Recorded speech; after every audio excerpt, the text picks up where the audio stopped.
Hey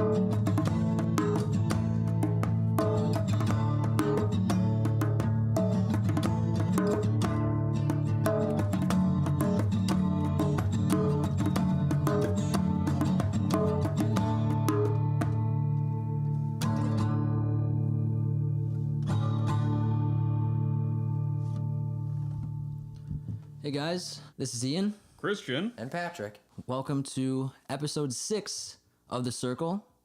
This week we're going to be talking about music and some other assorted stuff. But first of all, what are we drinking tonight? What do we have, guys? Yeah, this one is one of my personal favorites. We haven't even introduced it. Nobody's going to get the pun off the top.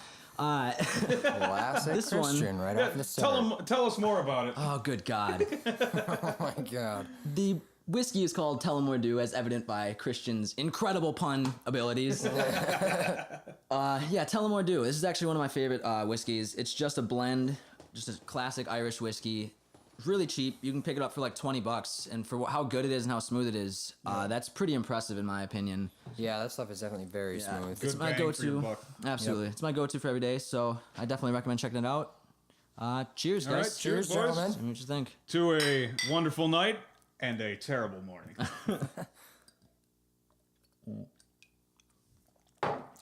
Delicious, as always. That is real smooth. Barely Isn't even it? needs chaser, dude. Oh, I know. It's so beautiful. Ever. First time I got this stuff, I got picked up, and my dad had it, so I assumed it was a really expensive one because he likes his nice alcohol. But then I found out that it was like a $20 bottle. Isn't his drink of choice absurd. Corbel? Yeah, which is not really that expensive. That's what I was just going to say. Well, that one's not super expensive, but you know. I just assumed that it was a high-end one, and it wasn't, which I thought was really interesting. But yeah, moving on.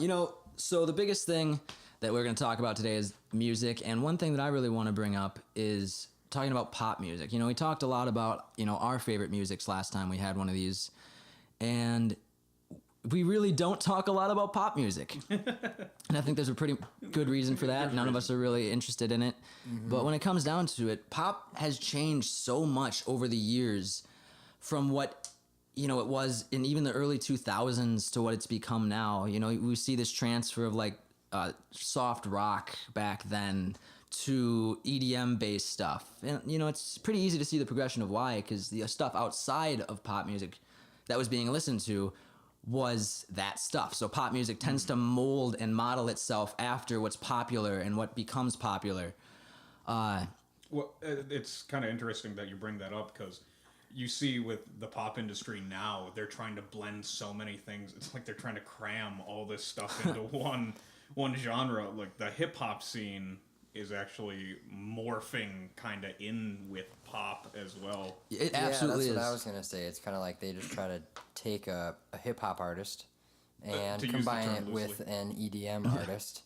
And then combine that with some, like Rihanna or someone like that. Yeah, and have them sing a chorus. And it's just like this infusion of what they think everyone wants to hear. Yeah, it comes off to me as like, it's like they weren't even working together as a group either. It seems as though they sent out these audio tracks to these 3 musicians and said, do what you want on this track.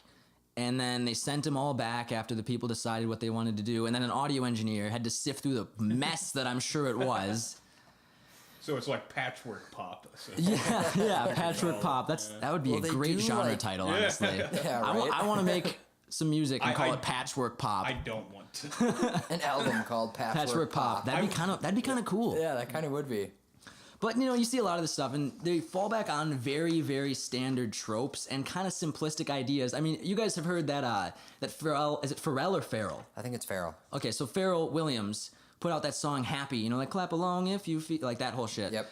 And if you notice, like, pay attention to the lyrics, it's just if you're happy and you know it, clap your hands for like teenagers. Like, at its core, pretty much, is just the message. A classic. A classic. How can you go wrong? I want to see Twinkle Twinkle Star next, honestly. A classic pop Little tune. Star. Yeah, the star is all grown up. It's no longer a little star. Twinkle Twinkle Star. Twinkle Twinkle Giant Star. Yeah. A star. Twinkle Twinkle Twinkle Shooting Star. Oh. Pop song in the making. Oh boy. Trademarked.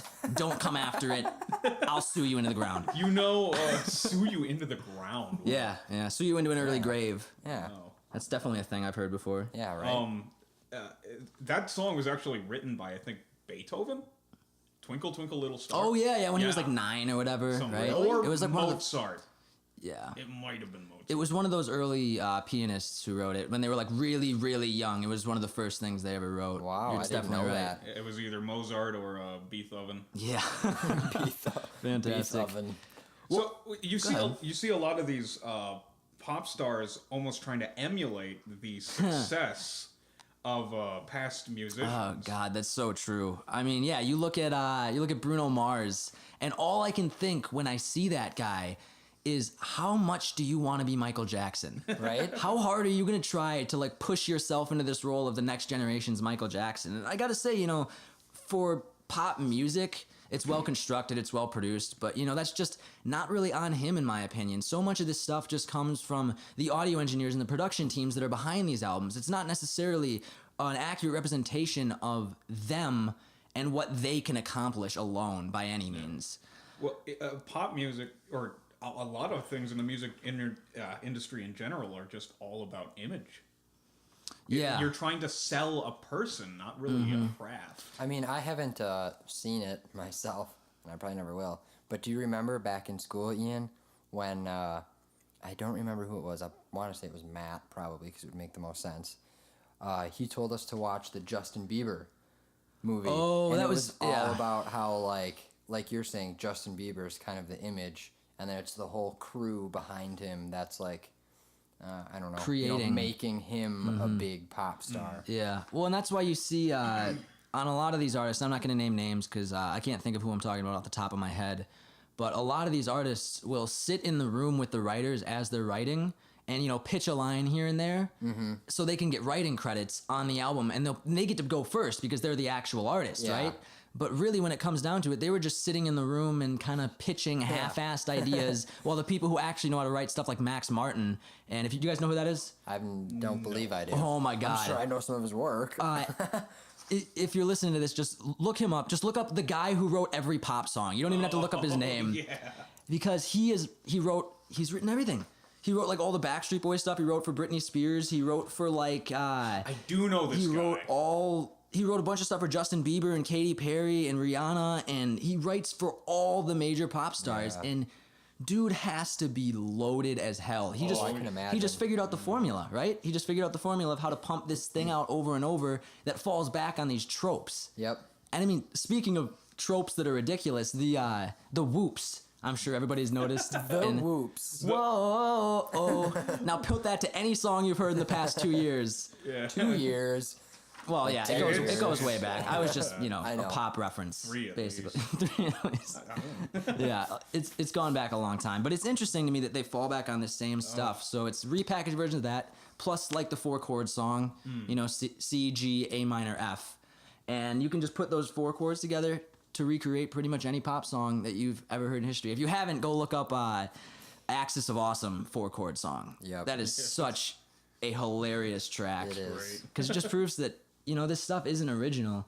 But then that brings up the question, I mean, what do you guys think? Does that make it worthless? Does that mean it doesn't have any merit as music since it's... I don't really... Well, I mean, I guess it depends. Like, I feel like that's all a personal view, kind of. But, like, I would view an artist who maybe they do kind of somewhat use the 4-chord progression styling, but, like, the music is written by them, and all the band members are collaborating on the structure and building of the song, and, they're right behind the engineers while it's being mixed and whatnot. I would consider that to be more, like, original, quote-unquote. So like Coldplay. I guess, sure. That's better than something Rihanna, where, like, we got 12 writers in a room, and then there's a vocal teacher sitting with her, and then there's a main producer, and then there's 2 engineers, and, My opinion of it would basically be, like, in terms of the technical ability that it takes to produce this stuff, because it is masterfully made, that the technical ability and all that mastery that goes into it, that's valuable, and there's something to be said about that. However, the fact that a lot of these songs are just being pumped out and essentially just manufactured for the sake of producing a product rather than rather than really pouring your soul into something that's just art for the sake of making it, that to me seems pretty worthless. And it cheapens the whole experience. Yeah, that's kind of like what I mean by the, you've got someone doing this task, someone doing this task, someone doing this task, whereas something that might be more original is like, we're kind of involved in every aspect of it. It's doing it together, Yeah. And, this is a question I like to ask everybody because everybody's always got a little bit of a different answer depending on like their musical tastes and their backgrounds and everything. But growing up in high school, I was always the guy who said, other people's music sucks. There's no reason for it to exist. It's invalid. It's, it's like I just know good stuff, and these people just need to open their eyes and understand what good music is. Yeah. And you and me both, brother. What I've since come to realize, though, and what I truly do believe is that if anything that those people make affects one person on any real level, which it does, the shittiest pop song you can think of has affected people in ways that we'll never understand. Oh, yeah. And so I think that it's really dangerous, not dangerous, but Kinda, wrong in some ways to say that just because someone's not pouring their heart and soul into something in the essence of like looking deep into themselves, try to find something, if they still can produce a product that still affects somebody else on that level, I think there's merit to that, regardless of if it was a team of producers and nobody really cared about the project. If it does help some kid or it does create some good moment for a person, there's still some merit to that. The shitty dance music you hear in clubs, there's merit to that because it gives people a great experience that they were looking for. And it gets people It's laid. just not the merit that we're looking for as artists in general, because we look for stuff that has more substance, but that doesn't mean this stuff is less useful for the world, in my opinion. I used to really think that this music was worthless and it had no reason to exist, but see, I've found pop music that I thought was just good. It's like, this is a nice song. By like, it's like your own personal sort of opinion, sort of a thing, Mm-hmm. So, yeah, I think it's really easy to write that stuff off. Yeah, exactly. Because it's so, mass produced and pumped out like that. It's very easy to write that stuff off. But I think that that's a mistake because I've found some good pop music. I've found pop artists that seem to have something cool going for them. Whether that means they're producing the same song over and over or not, I don't know. They're dedicated to it and they are kind of trying to send out a message, and if they can do that, then I mean, that's kind of in their mind successful. So I think the fact that it does affect anybody, or not anybody, but there are people who are affected by any kind of pop music. Yeah, there is a lot of merit to that, and that is a pretty valuable point. I guess my hang-up is I don't want to hear it 8 times a day on Kiss FM. Yeah, I suppose that, Some quality marketing right there. That's what that is. When pump it to them. Yeah, everybody love it for a month and then forget about it. It's gone from the face of the earth. Delete every version of that track. At my last job, we had this assistant supervisor who was the only one who wanted to hear Kiss FM. Oh, God. Yeah, and also the only one who could really control the radio. So one day we just all got so sick of it that I just took a pen and pad by my little workstation, and every single time that they repeated a song, I kept track of it. Like a tally mark? Yeah, I kept a tally mark, and I was writing down each song. The winner, 8 times in 8 hours. Yep. Do you remember what That's song the it thing. was? They have to, it's probably a promotion, and they have to probably play it once every hour. Yeah. And they're probably like... Can you imagine how much they pay for that? Yeah. Okay. Yeah. So real quick, I want to do this read. I heard about this show that one of my buddies is putting on, and he's got this artist who's going to put up this stuff. And basically, I told him I'd give him a shout out and stuff. So here we go. We're also gonna play a clip of a cover song, which is if you guys know the song "Collide" by Howie Day, that old like acoustic song. We're gonna play about a minute of that in a second, but quickly, this is a cover song by Mark Meyer. That's M-A-R-K space M-E-Y-E-R, Mark Meyer from Oconomowoc, Wisconsin. He's actually got an EP that's coming out on this Monday, so get ready for that. This is going to feature 3 of his original songs, along with a cover song or 2, including the one that's going to be played for you in a minute. And also, he's going to be performing at Ian's Pizza, not my pizza. A different Ian owns this place. He wishes. The one on State Street on Tuesday at around 9 p.m. for the open mic. So just go to the Ian's Pizza site to find that. And also go check out Joey Avini Music Studios or Jam Studios on Facebook. Yeah. So check out Collide by Mark Meyer. I'm open, you're closed. Where I follow, you'll go. I worry I won't see your face. Light up again, even the best fall down sometimes. Even the wrong words seem to rhyme.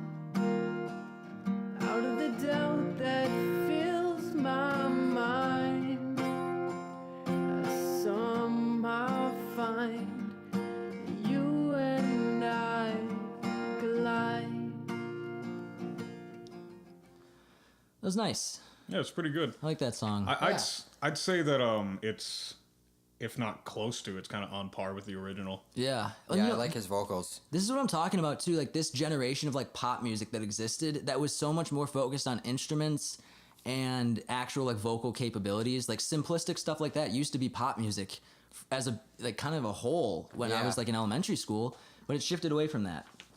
Once again, that is Mark Meyer, and that is Mark M-A-R-K Meyer M-E-Y-E-R. EP coming out on Monday with that track and 3 originals on it, and I think a couple extra cover songs in there.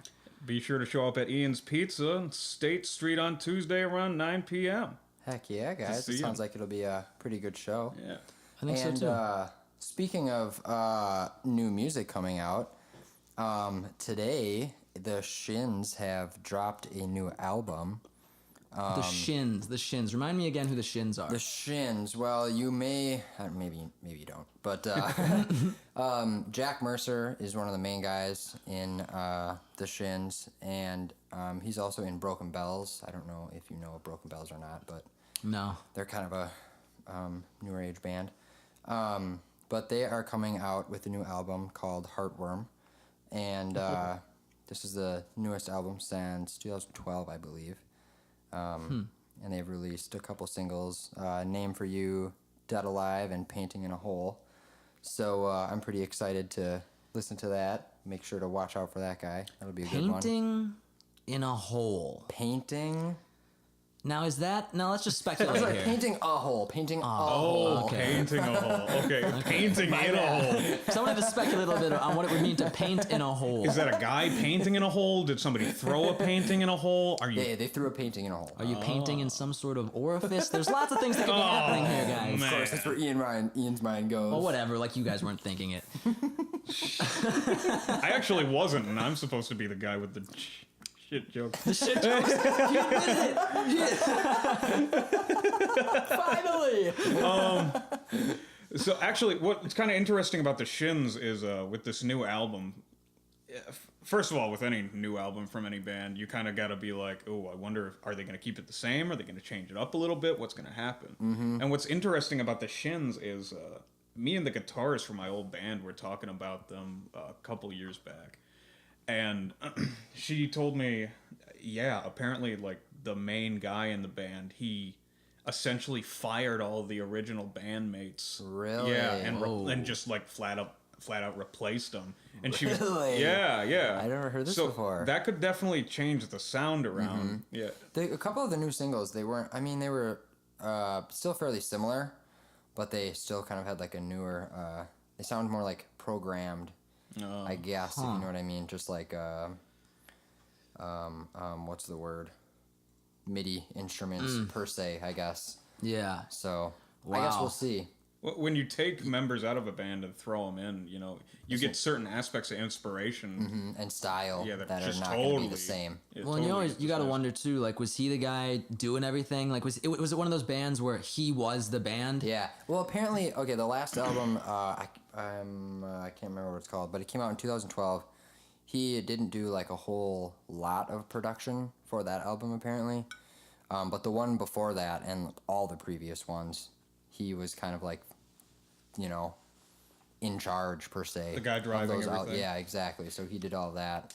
And yeah, And apparently this album too, this one that drops today is the same thing. He's like been main in production for it. So Okay. I guess we'll see. Yeah, when me and Jenna, the guitarist I mentioned earlier, when we were talking about it, she was like, "Isn't that kind of a shitty thing to do? Just like get rid of everybody like that?" And I was like, that's what I think at first, but at the same time, we don't know exactly. Right, it kind of depends on. We don't know the situation. Maybe they were the assholes. Yeah, right. Yeah. Is that Jenna Raids? Raids? Raids. I know. Jenna Radas. Oh, okay. Radas. I don't know. Yeah, even I have trouble with it. Last names. Yeah, right.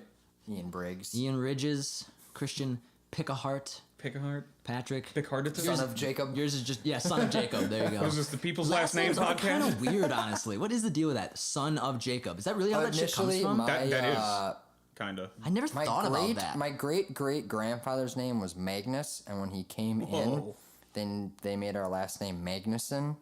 So he was Magnus Magnuson when he came to America. Awful. And then I have no idea how it got changed to Jacobson with an S-E-N. That's weird. I know, right? I'm pretty sure a lot of these names, like back in the day, people don't have last names, and then suddenly. No, like when they came into Ellis Island, it was like, "What's your first name?" Jacob. All right.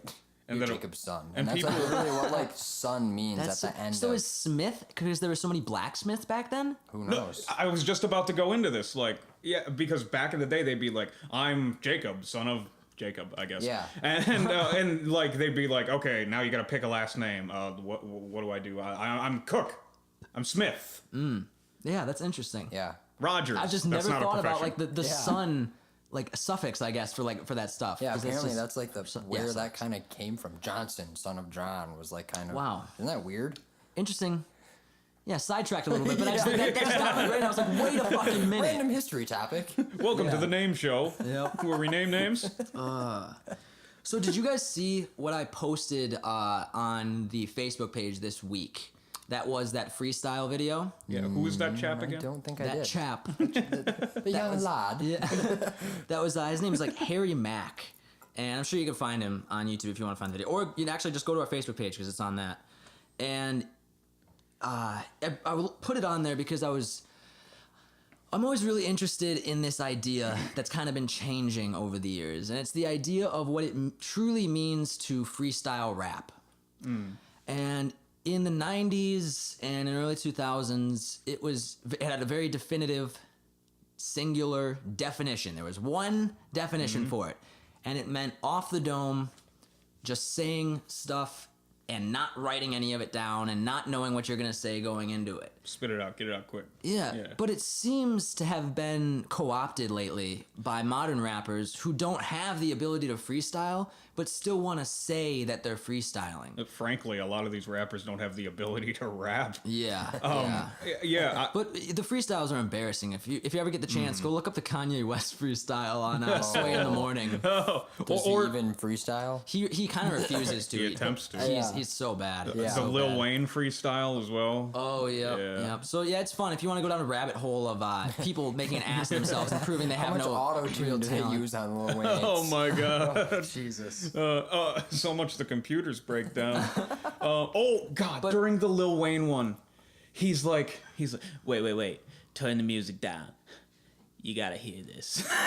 And it's like, turn the music down. Yeah. What are you doing? Yeah, but even battle rapping now. So this used to be a huge thing, like Blaze battle back in the day. You didn't get a chance to prep. You didn't have written lines. You went up against the guy who happened to beat the last guy. Yeah. So unless you wanted to prep rhymes for every single person you could potentially face and then have them memorized, you had to do it kind of off the dome. And if you watch Ideas Blaze battle stuff, it's off the charts how much he can get through. Oh yeah, he just wrecks people. Yeah. To the point where they just give up. Yeah. Like mid battle. Yep. Yeah. What got me privy to this, if you will, was Chance the Rapper did this thing that kind of blew up all over the internet, where he just took this beat. I forgot the name of it, but it was an instrumental to this kind of older song. And it was labeled by everyone in the music media and everyone who was covering it on like YouTube and all that stuff as whoa, check out this freestyle Chance the Rapper does over this beat. And it's like you watch the video and he's looking at his phone the whole time. And it's like he's reading something off, and I'm not by any means I'm not dissing Chance the Rapper because I don't think he tried to play this off as a freestyle. Yeah. And plus, he's way better than like a lot of modern rappers too. And, from what I've heard, I have more respect. And he's a way better for him. person. Yeah. He just donated like $1 million to what was that, ACLU or something? I think so. And then really? on top of he did the school system one. I think he did. I think that's what it was. I don't know. Do attractions next week because I don't know for sure. So I looked this up, and there was this Reddit thread that was talking about how nowadays people just call shit that's not freestyling. They just call it freestyling, and I'm like, Rapping what? is becoming freestyling. Well, and then there's people who vehemently defend this idea that it's not that there is freestyling in that. They're saying like, oh, freestyling is just it's a spitting something that you haven't over a spit beat to spitting over a beat that you haven't heard before, and it's like that is so dumb. That's not. Yeah, All it needs to do is fit the right BPM, and then you can literally do whatever you want. Anything, yeah. When I write my music, I like to listen to a beat to get it to get it organized. So I literally freestyle all the time. Like, You're a professional dude, freestyler. Whoa, dude. Yeah. Hey, man. Nice. It's just sad to me that it's been co-opted to the point where now if somebody sees a real freestyling video, they think this guy sucks. But now, at the same time, how old is hip hop? What, 80s? Probably, it started late 70s, early 80s. Yeah, well, if you're counting like the jazz influence would be like the late 70s, right? When it was like still just... Yes. Yeah. When it was more of like a scene rather than a musical So, thing. like, how much do you think Overall. this Before will it became a change, like, the term... Well, not the term, but the style of pop? That's an interesting tie-in. I don't know. I mean, what do you think? I don't know. That question just popped into my mind, so How- I figured I would the ask. idea of- what was the question Well, again? like pop music. How much pop music has changed Oh, yeah. over, I mean, we started were with- talking since the 2000s, but that can go back even further. To the Yeah. Beatles, dude. And then, now, how will... You guys are talking about freestyling and how much freestyling has changed. How do you think that kind of correlates to, like, how much you think it's going to change and... I would say it's definitely already affected the industry in a big way Yeah. because the average person thinks of freestyling as something that's already constructed. And like I said before, they see people who can actually freestyle and they think that they're bad because they're comparing it to these written verses that people claim are freestyles. Yep. And it's kind of diluting, we talked about diluting art before. I think that this Yes, essential exactly. lie is doing more to harm real artists than any amount of like pop music could ever do. Yeah. It's this lie that's being told. I mean, we can go back and forth on the definition of freestyle all we want, but when it comes down to it, it used to have a singular definition, and now it's been co-opted because people can't freestyle. I truly think Yep. that's what it was. They wanted to be able to have the clickbait titles that say, this person freestyle. Yeah. And they want those titles because that's what gets clicks. The marketing, per se, And, part of me thinks that this was not the artist's choice.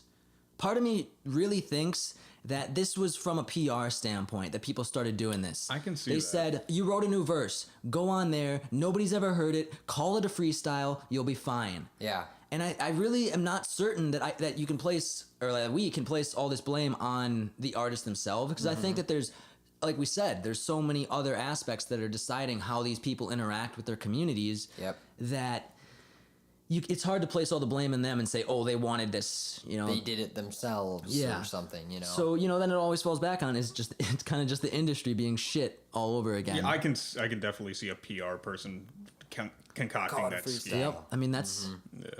Yeah. It's pretty sad when it comes down to it. Oh, man. You guys. The music industry The music industry. is a crazy topic. Yeah, it is. I honestly, I think about it, it just makes my skin crawl, man. I know, right? Well, I think we've done a lot of talking about music, and there was something kind of interesting that I came across this week that I'm sure a lot of us have heard about. It kind of loosely connects to music. So I'm sure we've all heard about the new live-action Beauty and the Beast movie that's coming out. Yes. Yeah, the one with Emma Watson in with it. Emma Watson. Yes, so she has been talking about how she believes that this role kind of solidifies her position in the movie industries as kind of like now she's like an adult film actress. Phrasing. She's a matured actress. Yeah. And now, because she used to be like Hermione, the little kid, you know. But now. Oh, she grew up in that series. Yes, she did. And But the so third movie.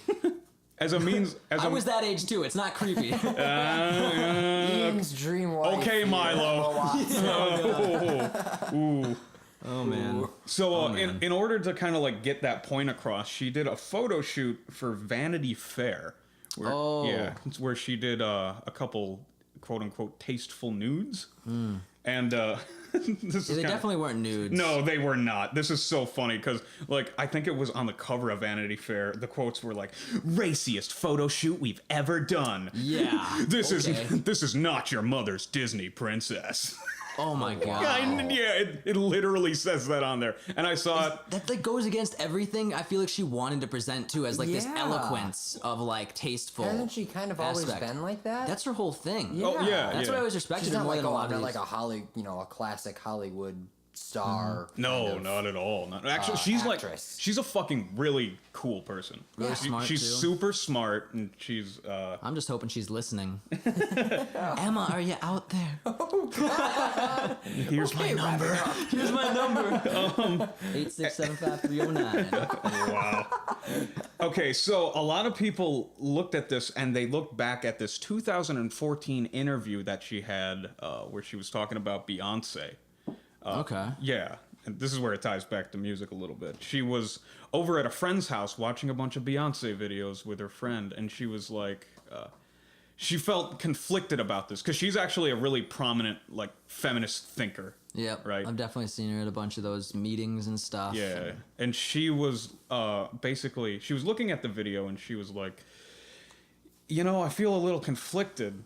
I mean, because she's talking about, I like the message behind the music, but, and this is her quote, "The camera felt very male." As in, like... I know what that means. Yeah, you know. That's... I think that that's a really, really interesting idea, and it goes to the heart of what the industry is. And, you know, we can talk about whether or not that's due to men running it, and first of all, it absolutely is. We can kid ourselves as much as we want, but women are kind of used as sex figures in music videos, and they always have been. Because, Yeah. but here's my point when it comes to all this, is I don't think it's due to the fact that men view women as sex objects. I think it is due to the fact they know the audience does, and that's what will sell. That's a good point. Now, definitely. I think it's a mix of both. But exactly, here's the thing: is like I don't think that it makes it any better. I don't think that makes it okay. But what I do think is that if you're gonna yell at the industry, you're kind of directing your attention at the wrong place, because all the media does and all these industries do is do research on what people want to see. Marketing, so if you want marketing. the industry to change, we have to change people's thinking. We can't just tell the industry not to report this stuff and not make money off of what people want to see. They're gonna be like, okay, screw you. It's absurd. So what this led into was this kind of a big rock slide of just bullshit where people started attacking her over this whole debacle. Oh man. Where yeah, I know. I love the internet. They pulled this shit from 2014 where she was doing this interview where it's like, "Oh, well, you were," and this is what I got from the headlines that I read that got me interested in covering this story. They were like kind of playing it off as like, Emma Watson is saying Beyonce's too sexist or too sexy to be a feminist figure. And so a misinterpretation from the start, and then building on that to begin with. Classic fucking logical fallacies. Classic media. Yep. And I'm here, clickbait. It's clickbait. Yep. And I'm here to tell you guys, I'm here to defend the lady's honor. Okay. Oh, good God. She released her own statement. Mr. White Knight over here. I tip my fedora to you, Oh, sir. God. Oh, God. Oh, man. So, essentially what happened was she was just totally fucking misquoted. If you read the entire interview, she's clearly a fan. Yeah. She was talking- watching the videos. She was talking about the industry, clearly, not the singer herself. And here's the clincher. Ridiculous. Here's the clincher. Towards the end of the interview, she clarifies that she came to the conclusion that this was about empowerment, because it was the whole thing about, like, women can do whatever the fuck they want with their bodies. Yeah. Here's a woman doing whatever the fuck she wants with her body. Yeah. That's empowering. And she was talking about how this is clearly what Beyonce wanted, and it's like a consensual kind of thing. Yeah. So in that sense, she was doing this for herself, for her own self-gratification. And isn't that kind of what feminism is at its core? Yeah, that's a very grounded answer. I mean, there has been that. I'm not going to delve too deep into it because, you know, 3 guys sitting in a room discussing feminism is never a great idea. But I will say that has been a heated debate among feminists for years, is the idea of, you know, is stripping a feminist act. That's been tossed around for a long time, you know? Is it? I don't know. I don't know. What about, like, male strippers? Yeah, I don't know. Then how, I guess, how yeah. is that? I don't know how Seems that... empowering. I don't know. Well, all you do is you take off like, your clothes and you get money for it. I don't know. Yeah, right? And people just like... It But at the same time, sells. if it's... Yeah, I think the consensual thing is a very important part of that statement. Yeah, But I get a little conflicted about this because you see a lot of these figures in the media just go out and do nude photo shoots just for the sake of trying to make a feminist point. And to me, it's like I'm conflicted about it because I understand the sentiment I don't behind think that's it. what she was doing, though. No, not here. But like Kim Kardashian was doing this shit. Yeah, totally. And I understand like the sentiment behind it, but my main hang up with it is it's like you realize that when you do that, in order to make this in order to bring this conversation up amongst the people, you realize you're just derailing it to be all we're going to talk about are your nudes. I don't know. I don't think it's that simple. That's all anybody talks about when this shit happens. Even That's not what we're talking about at all. Even the Emma Watson thing devolved into this whole thing. We weren't talking about her nudes. We spent this entire time No, talking about with other people. the ideology. With like other people I in don't the know if media. that's and true. all that All the news outlets that I've seen for it have been talking about what we basically are just talking about. Like, what does it mean from a feminist perspective? Really? I haven't seen jack shit about that. I haven't seen anybody talking about the like it from a nude perspective, but I don't know. It's interesting. One last thing. I was scrolling through her Twitter feed just to get a little study this story a little bit, and because she's just cute. Let's face it. Yeah. I just wanted to see pictures, and she posted something about a movie that she recently starred in with Tom Hanks called, get this, The Circle. Wow. What? She's biting our style, dude. Jesus Christ. Can we sue them? Maybe she is listening, Ian. Oh my God. Oh. Maybe she's like keeping tabs on you. No, I'm too scared to talk. No. Yeah, you know, I think it's really interesting. I don't want us to devolve too much into the political aspect, so I think it's definitely interesting. I think that she has a lot of good points, and she's doing a lot of good stuff for feminism as a whole. And I just want to say thanks, everybody, for joining us here at The Circle for episode 6. Next week is going to be visual media. We're talking YouTube, we're talking movies, we're talking TV, we're talking anything you can look at with your eyes and listen to at the same time. That's a little broad. Yep. You're darn right it is. Yep. Speaking of changing the subject. Once again, I'm Ian. I'm Christian. And this is Patrick. Signing off.